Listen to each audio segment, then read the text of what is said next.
Khalid, seorang nelayan sederhana, tiba-tiba mencuri perhatian publik dengan keberaniannya yang luar biasa.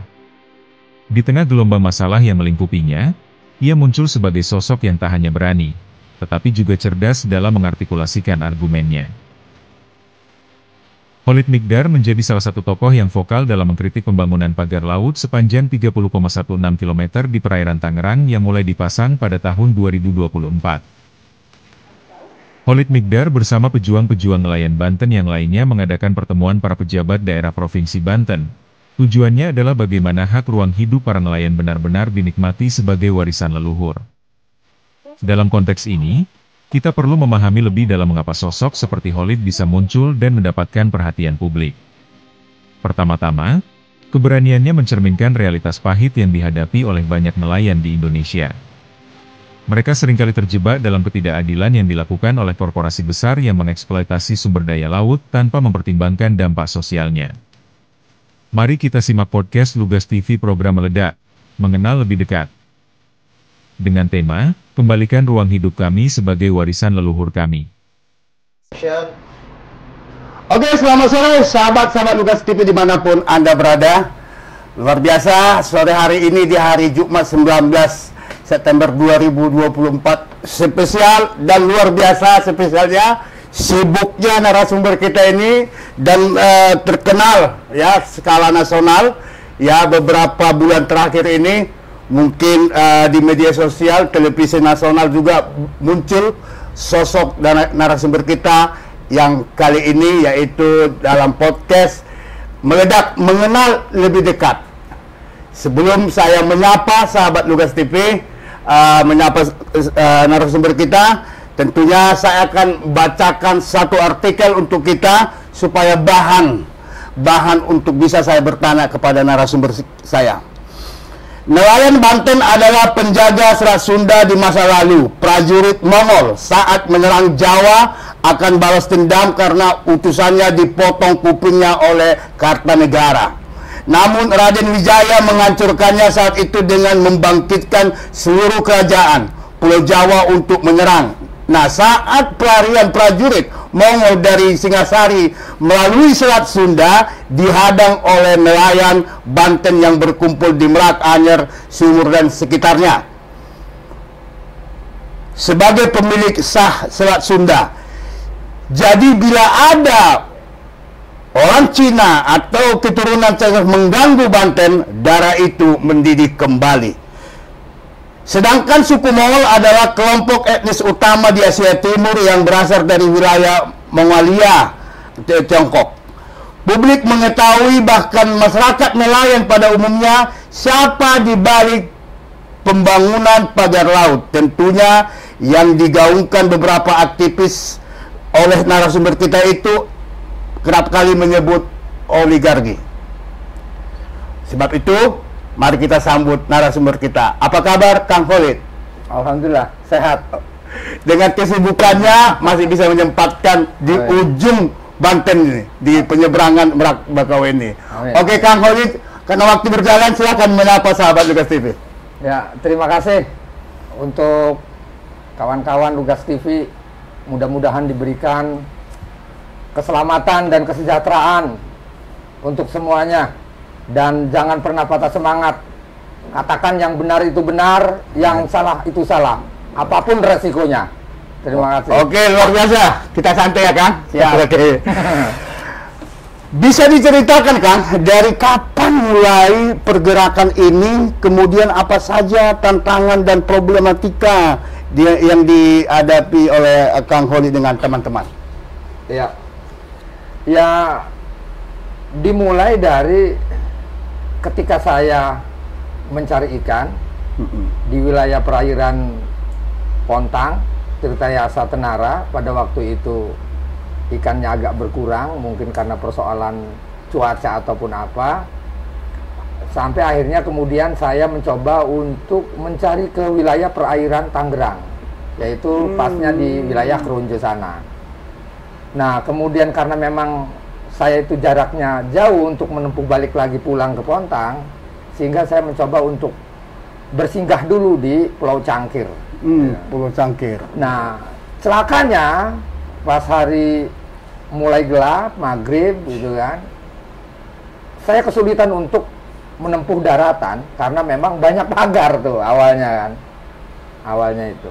Nah kemudian sehingga saya rasa ingin tahunya terus ini didorong rasa ingin tahu lah gitu, sampai akhirnya saya menemukan beberapa kejanggalan-kejanggalan yang saya pikir ini bukan pagar biasa. Kalau istilah kata orang pagar misteri, saya pikir dia juga teraba, dia juga terlihat gitu. Artinya bukan misteri, berarti ada sesuatu yang melakukan. Cuman ini saya pikir ada modal besar di situ. Gitu. Oke, awalnya karena tidak mendapat tangkapan ikan yang memuaskan, makanya arah ke lari ke Tangerang. Oke, Kang, perjuangan ini kurang lebih mulai startnya dari akhir 2024 ya? Ya. Artinya udah hampir Ya. 1 tahun. 1 tahun. Satu betul. tahun. Nelayan itu identik ada organisasi. Saya mau sampaikan ke Ya. Kang Odi. Sejauh ini organisasi Himpunan Nelayan Seluruh Indonesia (ANSI), ada Kesatuan Nelayan Tradisional Indonesia (KNKTI), ada Kontak Tani Nelayan Andalan atau KTNA. Ada lagi organisasi lainnya atau organisasi kepemudaan. Ya. Sejauh ini seperti apa respon daripada organisasi ini terhadap perjuangan teman-teman, nasib yang dialami teman-teman? Ya, ya mungkin saya pikir mungkin banyak organisasi tentang nelayan gitu kan. Tapi saya harus tanya dulu motifnya apa mereka membuat organisasi itu. Oke. Gitu. Artinya kayak macam HNSI, Himpunan Nelayan Seluruh Indonesia. Seluruh Indonesia. Tapi fakta di lapangannya, ya mereka hanya sebatas mengeksploitasi komunitas nelayan yang kemudian bagaimana membuat proposal, minta bantuan, dan bantuannya itu bocor di tengah jalan. Bocor tengah jalan. Dan akhirnya endingnya yang nggak jelas lagi. Dan begitu seterusnya. Artinya teman-teman nelayan tidak merasa adanya kehadiran daripada organisasi ini sejauh ini. Ya cuma nama aja. Oh, cuma namanya. Saya tahu nama. Paling yang biasanya kalau ngomong organisasi itu yang lebih ada rasanya itu ke masyarakat nelayan itu adalah organisasi-organisasi yang kalau saya bilang ini organisasi bukan ternakan maksudnya. Artinya ada biasanya kan gini, kalau ada misalnya Kesatuan Nelayan Tradisional KNTI, iya kan, Kesatuan Nelayan Tradisional Indonesia, pasti ada HNSI ternakannya, ada plat merahnya, ada ininya gitu. Oke. Jadi biasanya yang nggak berguna menurut saya itu organisasi-organisasi nelayan yang memang dia ternakan pemerintah. Ternakan pemerintah, ini menarik. Oke, tadi itu beberapa organisasi. Kemudian ada perwakilan daripada rakyat ataupun masyarakat nelayan, yaitu anggota di gedung parlemen, DPR RI, DPRD provinsi. Tentunya saya mau sampaikan sejauh kurang lebih 1 tahun ini, bagaimana juga respon daripada anggota perwakilan rakyat kita ini. Silakan. Lah ya lagi-lagi kembali saya tanyakan motivasinya apa mereka jadi dewan, atau mereka jadi bupati, mereka jadi presiden, jadi gubernur atau jadi para pejabat, motivasinya apa, gitu kan? Kalau memang motivasinya mereka ini untuk mengurus kami sebagai rakyat, gitu kan? Baik itu rakyat nelayan maupun petani maupun buruh, tukang ojek ataupun apa, ya tentunya mereka jangan melihat kami itu dari belakang meja saja, tapi harus tahu real persoalan di bawah itu seperti apa, sehingga kami juga tidak menganggap mereka adalah pejabat binha, pejabat yang nggak utuh berpikirnya. Jadi informasinya nggak utuh, karena dia melihat kami masyarakat itu dari belakang meja. Dari belakang meja. Iya, gimana mau tahu, gitu. Oke, beberapa hari lalu teman-teman nelayan mendatangi DPRD Banten. Ya. Intinya tolak proyek PIK 2. Ya. Boleh Kang melalui kesempatan ini apa pertemuan itu secara singkat aja disampaikan? Kira-kira bagaimana mimik respon daripada teman-teman DPRD provinsi ketika menerima teman-teman daripada nelayan? Ya kadang masa saya harus ungkap sini ya? Ya, nggak apa-apa, tidak kesempatan ini. Ya kadang jadi gini, seperti saya sedang melihat sebuah karakter di mana karakter ini dia mencoba untuk menutupi persoalan gitu, yang padahal sesungguhnya rakyat tahu persoalan itu. Ya, makanya publik udah tahu sebenarnya. Tahu. Ya, okay. Artinya contoh kemarin itu saya kan menanyakan tentang masalah perubahan tata ruang. Ya. Artinya kami merasa ruang kami ini lama-lama kok terkikis gitu kan. Nah sementara banyak masyarakat gitu kan yang kadang nggak paham tentang persoalan ruang hidupnya.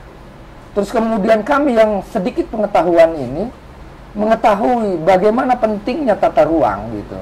Sehingga kemudian tata ruang ini jangan sampai dijadikan ladang yang konon seharusnya mereka ini adalah kepanjangan lidah kami sebagai rakyat. Gitu ya. Tapi makin kesini kok kata saya ini seperti terhimpit ruangnya. Oh ternyata saya melihat ada persoalan ruang yang ini seperti peta di atas meja yang dicoret-coret sembarangan.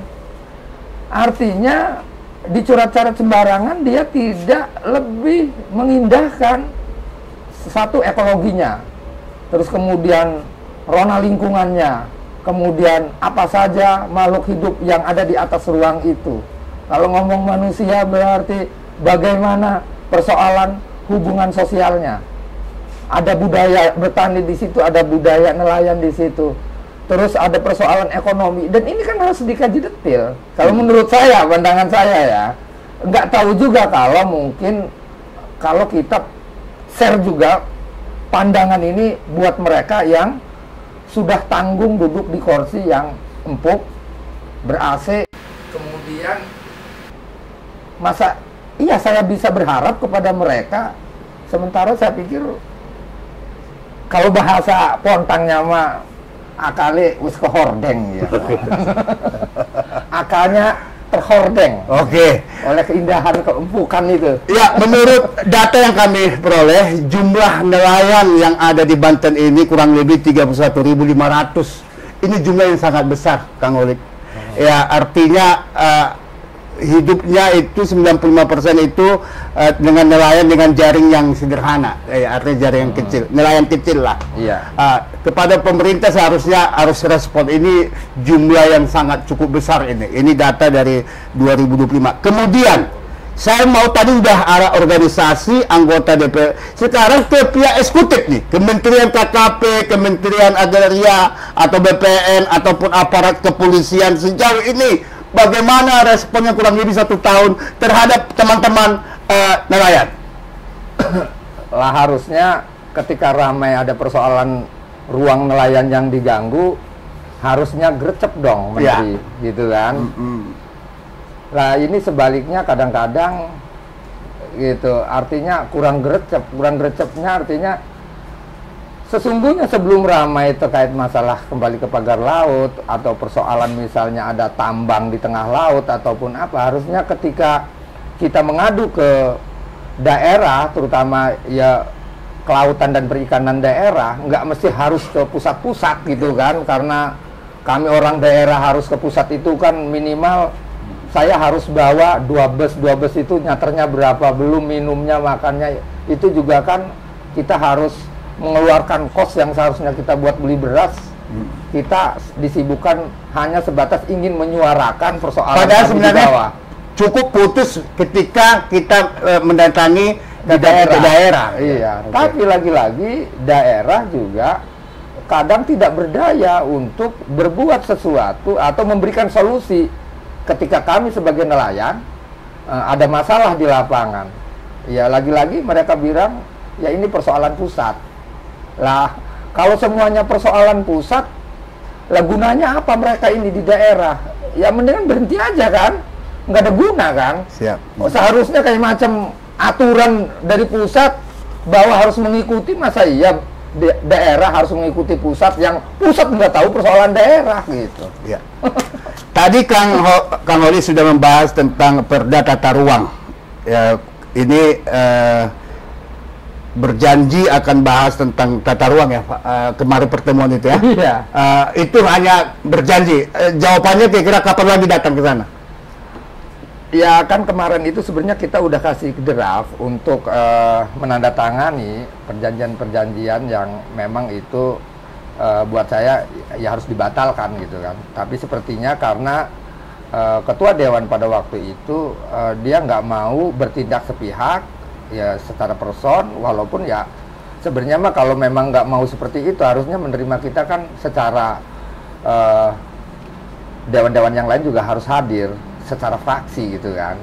Tapi itu kan secara person sepertinya pribadi khusus gitu. Tapi ya nggak masalah karena memang kita butuh ketemu gitu kan. Ya udah apa yang terjadi di situ ya. Yang jelas kan kita diminta membuatkan draft persoalannya apa, kenapa nolak segala macam ya kita sedang buatkan, nanti kita akan datangi lagi. Gitu. Oke.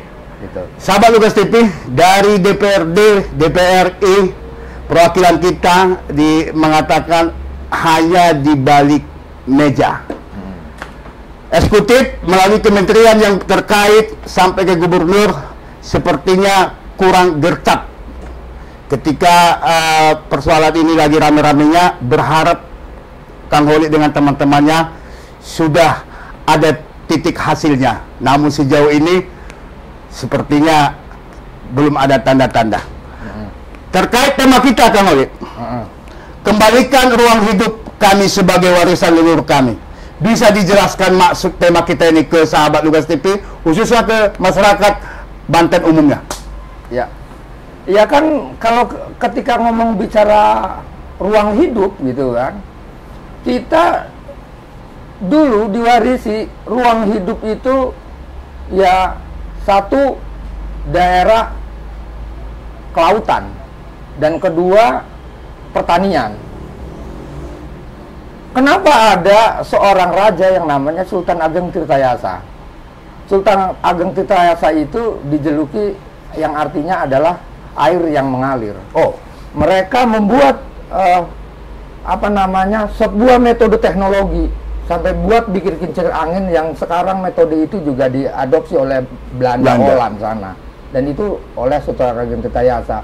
Mereka membuat sungai-sungai. Tujuannya adalah bagaimana sungai ini menjadikan sumber kehidupan untuk mengairi sawah-sawah gitu kan. Karena memang orang tua kita dulu itu pasti tidak jauh-jauh dari sungai. Cuman persoalannya makin ke sini kok makin tidak karuan tata ruang kami ini. Contohnya gini, kondisi hidup ruang kita di hulu, petani dan nelayan.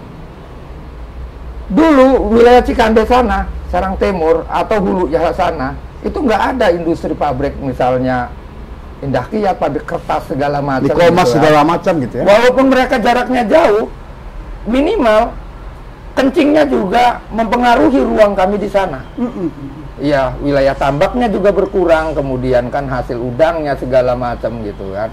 Dan kemudian yang namanya industri kayak macam pabrik-pabrik di Cikande sana, mereka butuh air.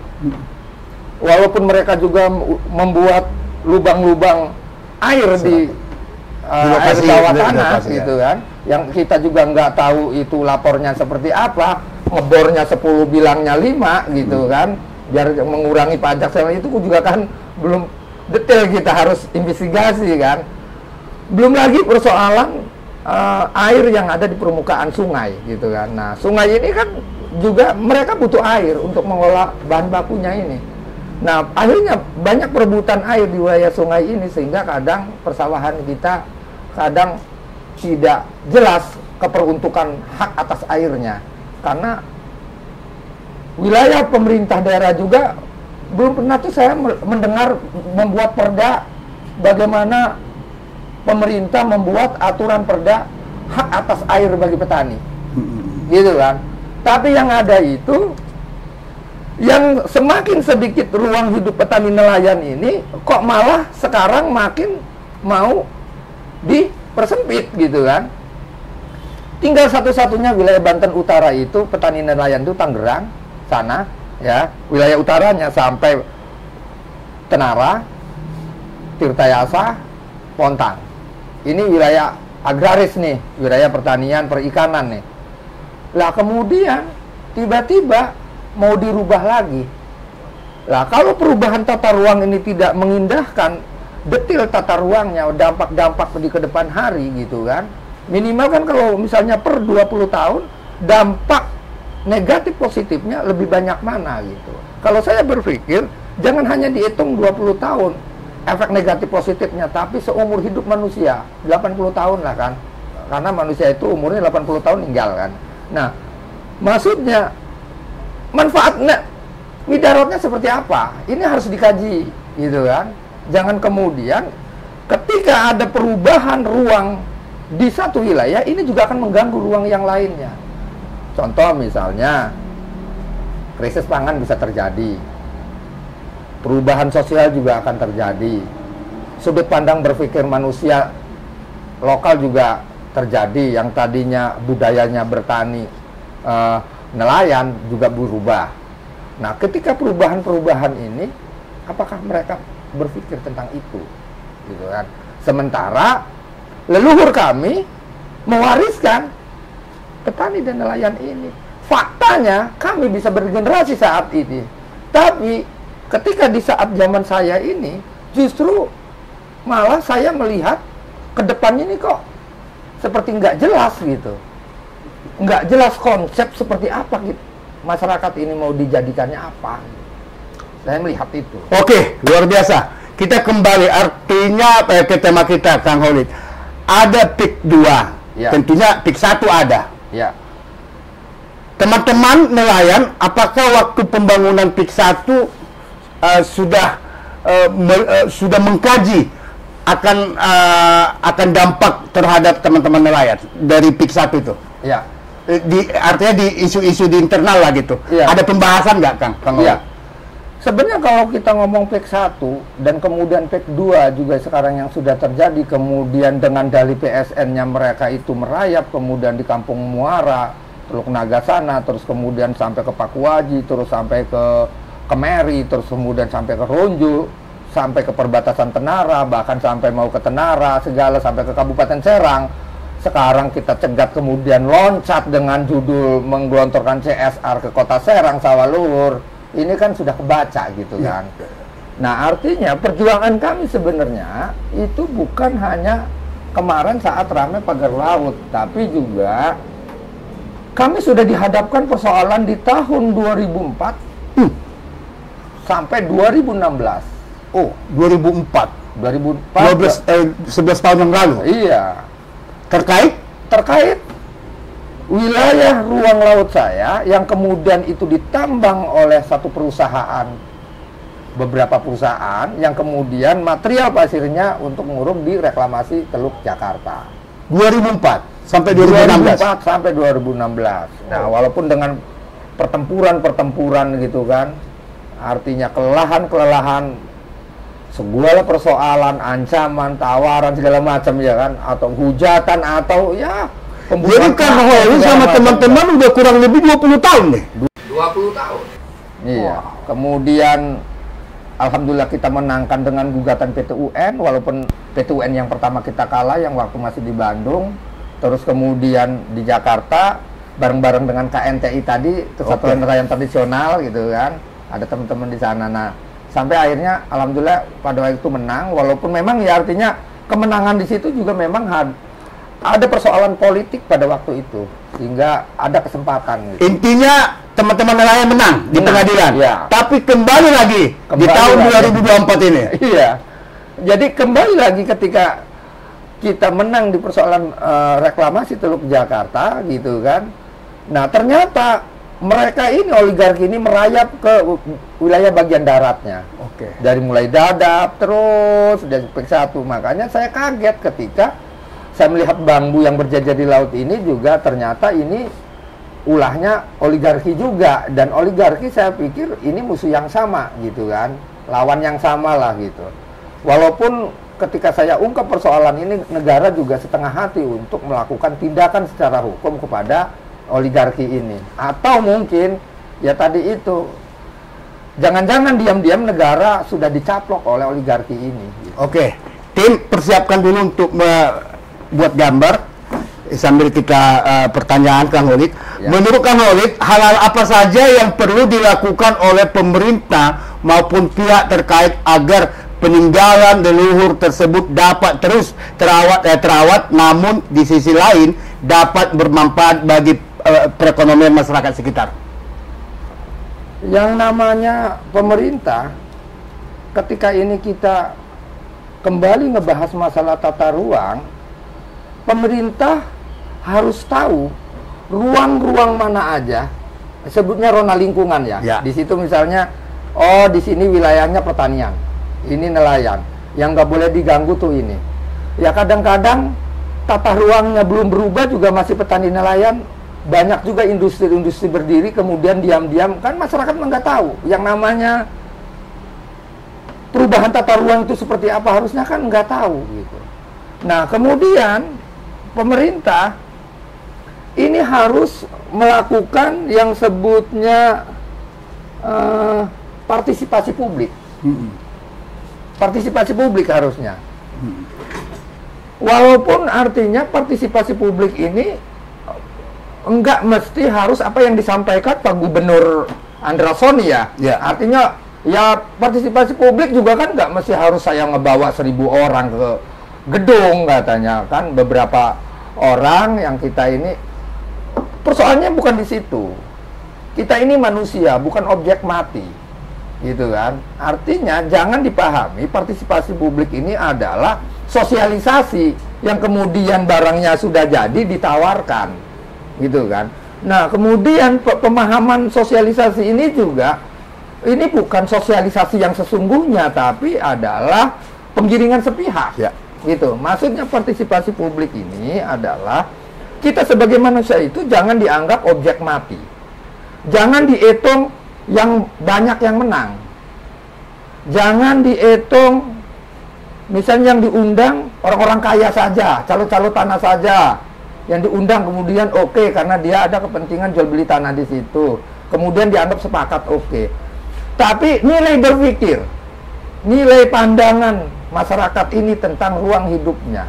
Kalau mau sosialisasi juga, terangkan secara detail. Ya.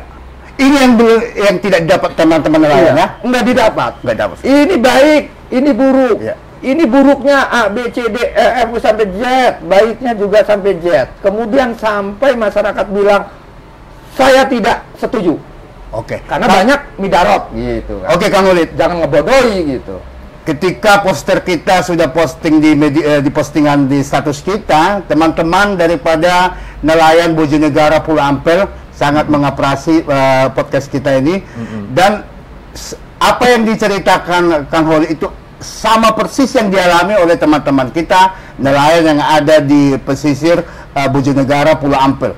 Artinya industri mengadakan reklamasi secara pelan-pelan segala macam, dan tidak ada pun harapan perhatian yang mereka dapatkan. Jadi ini tentunya menarik banget ini dari Kang Holid nih.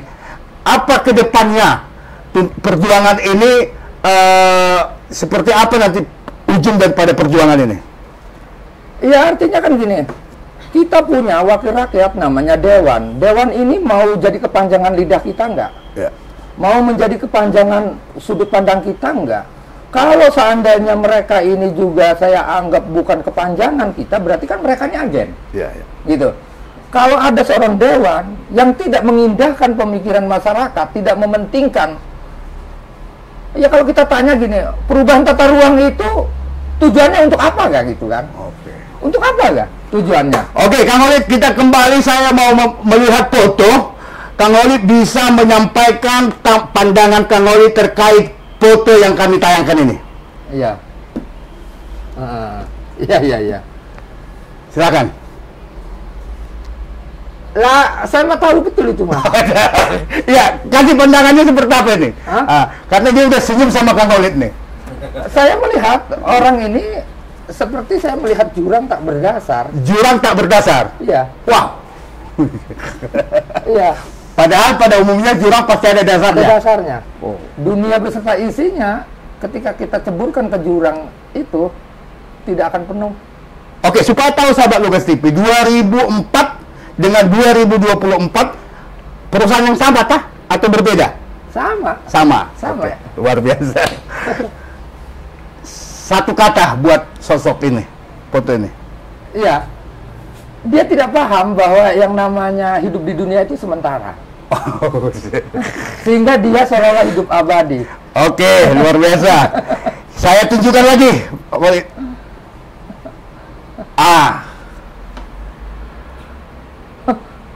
Ini adalah seorang lurah, gitu kan? Ya, Yang seharusnya mereka menjaga ruang hidup masyarakatnya, ya. ekonomi masyarakatnya, malah justru mereka menjadi kepanjangan tangan penjajah itu. Tugas dan fungsinya menjaga dan mensejahterakan rakyatnya. Iya. Ternyata Sebaliknya, dia menjadi kepanjangan tangan. kepanjangan Asing. tangan daripada asing. Asing. Luar biasa.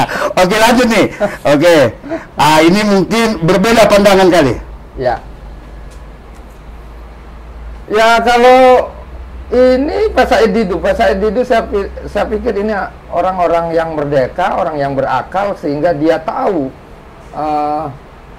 apa yang menjadi jeritan rakyatnya. Wow. Sehingga tahu betul persoalan di bawah itu seperti apa. Tapi, gitu kan, Oke.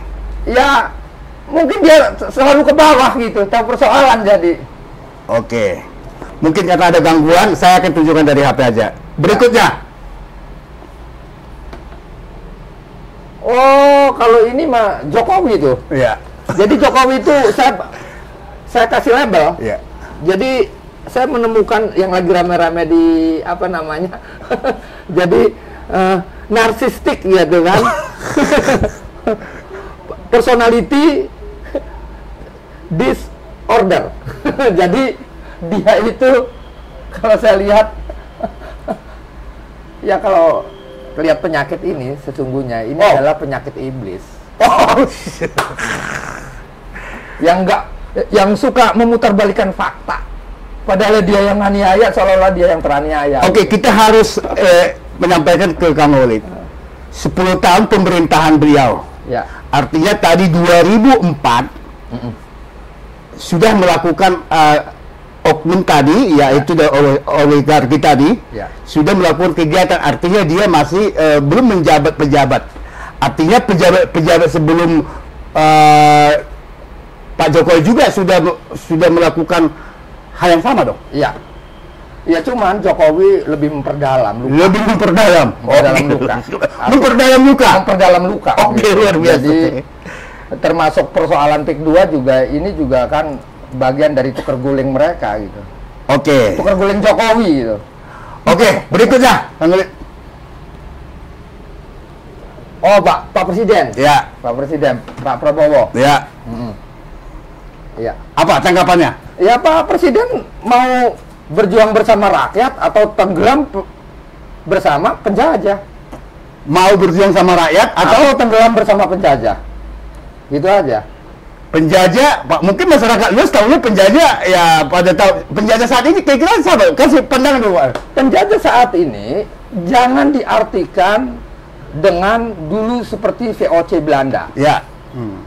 Penjajah saat ini juga bisa jadi juga Teman kita. teman kita atau mungkin alat negara juga gitu kan, atau mungkin pimpinan negara juga yang tidak cenderung memikirkan rakyatnya, justru lebih membuka lebar-lebar pintu penjajah untuk investasi dan kemudian kelakuannya menjajah dan dilihat investasinya gitu kan. Kita ini kan dihadapkan dengan persoalan, contoh misalnya Indonesia gitu kan, ini Indonesia nih Ya. gitu kan sedang perang dagang nih, jadi perang investasi, misalnya blok Cina dengan blok apa, lapangan perangnya di Indonesia gitu. Oke. Nah presiden harus berpihak kepada rakyat. Kalau nggak berpihak kepada rakyat, berarti tenggelam bersama penjajah. Oke. Artinya ada terkesan bahwa presiden kita ini seakan-akan ke penjajah. Enggak, jadi gini. Saya posisi hari ini mengingatkan. Oke. Gitu. Artinya presiden harus sadar gitu kan. Penjajah ini pola-polanya kalau saya orang kecil melihat, jadi anggaplah abangnya presiden nih. Pak Presiden. Anggap saya mau dengan Presiden Pak Prabowo nih ya kan. Pak Presiden. Penjahat ini polanya dia membuat rakyat ini sebagai rumput kering yang mudah terbakar. Gitu kan kemudian. Sengaja dia buat itu penjajah ini. Misalnya anggap kepanjangan tangan penjajahnya misalnya kan presiden masa lalu 10 tahun menjabat ini. Sampai akhirnya dia pun nggak mau melepaskan kekuasaannya sehingga dia mencantolkan anaknya kepada Prabowo gitu. Prabowo ini punya warisan gitu. Nah, penjahat ini kerjaannya gitu. Dia membuat rakyat ini seperti rumput kering yang kemudian gampang dicekres. Jadi artinya Kang Olik, beberapa pengamat ataupun tokoh mengatakan bahwa negara kita tidak baik-baik saja. Setuju? Tidak baik-baik saja. Oke. Kemarin 25, 26, 27, 28 itu, gitu kan, terbakarnya rumput kering, gitu kan, terbakarnya rumput kering, terlepas ini kemudian dicekres secara alami ataupun orang yang punya duit, saya nggak mau tahu itu. Yang jelas rakyat sekarang posisinya sudah menjadi rumput kering yang mudah dibakar. Yang kemudian ini juga dijadikan alat unjuk gigi kepada penjajah itu untuk bergen kekuasaan juga, gitu kan? Yang bikin kering juga penjajah, yang kemudian ketika dibakar dan ini dijadikan alat untuk bergen unjuk gigi kepada presiden. Presiden gua nih, lo macam-macam, tahu sendiri gua bakarin nih. Posisinya seperti itu ya. Padahal rakyat ini lagi marah kepada penjajah itu. Oke, jadi kena imbasnya Pak Presiden ini. Gitu. Oke, mungkin ini nggak asing lagi. Mungkin beberapa hari yang lalu ketemu. Lah ini mah Gubernur Banten, Andersoni ini. Apa harapannya ke beliau? Ya harapannya artinya gini. Saya sih pegang omongannya Pak Presiden. Nggak peduli itu orang Gerindra ataupun orang apa. Gitu kan? Kalau seandainya macam-macam tidak mengindahkan hal yang seharusnya sebagai para pemangku kebijakan, ya dihajar kata Pak Prabowo kan. Nah makanya kita lihat nanti di persoalan tata ruang ini. Siap. Pak Andersoni, Pak Gubernur Banten mau serius nggak nangani persoalan ini? Siap.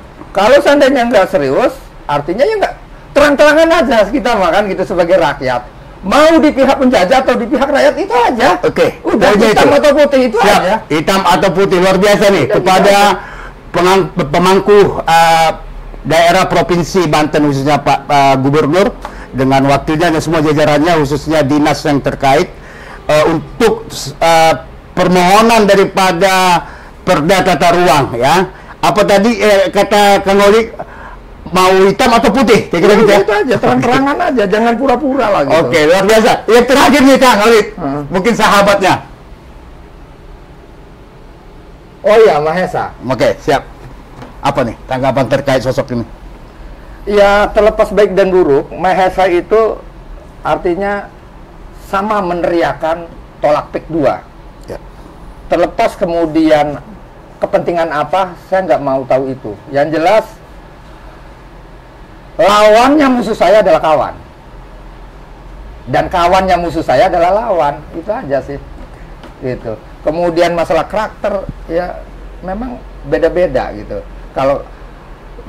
Kalau Mahesa karakternya seperti ini, tipikalnya kalau kita seperti ini, ya kadang-kadang artinya kita juga harus jeli memahami persoalan. Artinya setiap langkah itu, ya artinya harus pikirkan dulu apa dampaknya gitu. Sehingga kemudian ada dampak yang terpahit pun kita sudah bisa mengantisipasinya. Anggaplah gini, ketika saya terjebak pada kalimat ataupun apa kemudian saya dikriminalisasi di penjara gitu kan. Ya udah saya enjoy. Happy, saya nikmati aja. Apa bedanya di luar dengan di penjara? Bedanya kalau di luar saat ini saya sedang di penjara yang besar, kalau di dalam Buyan, saya sedang di penjara yang sempit, gitu aja. Oke, Kang Holid luar biasa. Tentu saya harus menyampaikan pesan daripada pertanyaan publik netizen. Coba disampaikan Bang, itu sejauh kurang lebih 1 tahun perjuangan ini, adakah ancaman yang didapat dan bisa nggak disampaikan bentuk ancaman itu seperti apa supaya netizen bisa mendukung lewat doa nih, Kang Holid, silakan. Ya, ya, para dulur-dulur setanah air dari Sabang sampai Merauke, khususnya di Banten. Yang namanya hidup itu pasti dihadapkan 2 hal. Kalau ngomong perjuangan, jangan pernah takut resiko. Jadi perjuangan itu pilihan, gitu kan. Yang namanya perjuangan pasti ada pilihan pahit dan manis. Cuman persoalannya, senang dan susah ini, apakah kita mau memilih kesenangan yang sesaat, tapi kita dapat penderitaan yang abadi, atau kita akan memilih demi perjuangan, gitu kan, memilih penderitaan yang sesaat tapi kesenangan yang abadi. Itu saja. Biar ini tidak mubazir, maka harus luruskan niatnya. Niatnya jangan sesaat. Nah, kalau niatnya sesaat, maka dapatnya juga sesaat. Kalau niatnya keabadian dapat, sesaat juga dapat, walaupun nggak kenyang-kenyang amat. Gitu. Oke, Kang Holid, terima kasih. Mungkin yang untuk yang terakhirnya silakan closing statement. Silakan, Kang. Ya. Jadi Banten ini punya sejarah panjang yang kita nggak boleh nihilkan itu. Dan siapa yang bilang bahwa orang yang sedang berjalan di jalan Tuhan, di jalan Allah itu mati? Nggak mati. Artinya, kalau bahasa Jawa mengenet, sing nglake kuwi anane ning sing endi gitu. Jadi yang tidak ada itu adanya di mana gitu. Kalau kita sebagai manusia artinya adanya pada orang yang masih hidup, anak cucunya. Kalau kemudian leluhur-leluhur kita berjuang melawan VOC mati-matian, masa anak cucunya diam aja? Wow, luar biasa. Dijajah, diinjak-injak diam aja, ruangnya diganggu, hidupnya diganggu diam aja. Itu namanya bukan orang Banten. Orang Banten mah ngelawan. Siap. Oke, terima kasih Kang Holid. Sahabat Lunas TV, sore hari ini itulah akhir daripada podcast kita. Tentunya intisarinya perjuangan dari Kang Holid dengan teman-teman masih banyak di luar sana yang pingin sama perjuangannya. Apa yang menjadi keluhan saya sebagai jurnalis tentunya melihat hal yang sama di perairan khususnya di Banten ini, dari Merak, Salira, Pulau Ampel sampai Bojonegara, itu sampai ke Pontang. Lo jagung Cilegon nih. Lo jebat orang Cilegon nih. Iya, oke. Makin lama kalian akan tersingkir. Iya. Diam-diam, pelan-pelan tersingkir. Boleh dihitung lebih banyak orang yang makmur atau lebih banyak orang yang susah. Seharusnya dengan banyaknya industri harusnya sudah makmur. Makmur. Ada apa, Kang Holid? Ada apa? Lah karena orang Cilegon masih meleng. Oke, terima kasih. Nanti besok-besok kita ngundang Kang Holid dengan tema yang lain tentunya. Sampai mana perjuangan ini tentunya Kang Holid dengan teman-teman tetap berjuang. Siap. Publik, netizen, masyarakat khususnya mendukung Kang Holid.